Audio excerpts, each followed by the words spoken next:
তুমি আমারে শিকাইতেছ আমি এলাম ক মফিল রনি, হ্যাঁ কাকন স্বপন, অমনি শাহিন, হাসান সৌরভ প্রদীপ, শিবলু কাজল, সামিদুল শাহিন। হ্যাঁ মফিল হইল বিড়ির পাগলা, রনি হইল রিস্কা, হ্যাঁ কাকন পাগলা রাস্তা দিয়া মেয়ে আটকা, হ্যাঁ। আঙ্গুল দেখো আমার আব্বা, মোহাম্মদের বউ রাস্তাতে গেলে খোয়া টোয়ার আসে, হ্যাঁ। হাসানে ভাতের বললে ঘুরে, হ্যাঁ। অমনি পাগলা কারো আজ্ঞা দেয়, হ্যাঁ। সৌরভ পাগলা ন্যাংটায় ঘুরে, হ্যাঁ। দোয়ান থেকে জিনিস লিয়ে দৌড় মারে, হ্যাঁ। কাজলে দোয়ানে দোয়ানে চাকা বানকা ভিড়িকা, হ্যাঁ। বাজার দিয়ে ঘুরে, পানি আনে দোয়ানুইটা সাফ করে, সামিদুল পাগলা রাস্তাতে গেলে রিস্কা টিউব টার আসে, দোয়ানে দোয়ানে গেছে গেছা।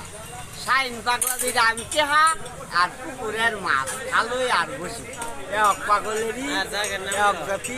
এই জায়গার নাম ক জায়গার নাম ক শিরবদ্দি বাইডেঙ্গা, নুন নীতিনানি বক্সিগঞ্জ সানন্দবাড়ি, আঠেরি বাজার গাবতলি, লঙ্গরপাড়া খরাভার ঝালখানা, আইনাপুর কুরুয়া, ইঞ্জিলপুর কুড়িকাইনা, আহেরি বাজার জুগনিবাগ জুগনিমুড়া, মির্জাপুর তাতালপুর, কান্দাহারা বাজেত খিলা সুলতানপুর, পশ্চিম কুমরি কালিবাড়ি, তিনানি নন্নি নাইলতাবাড়ি জিনইগাতি, বালুগাড়া বাজার সোয়াবিরিজ দয়াবাড়ির মোড়, কাশেমপুর গাজীপুর।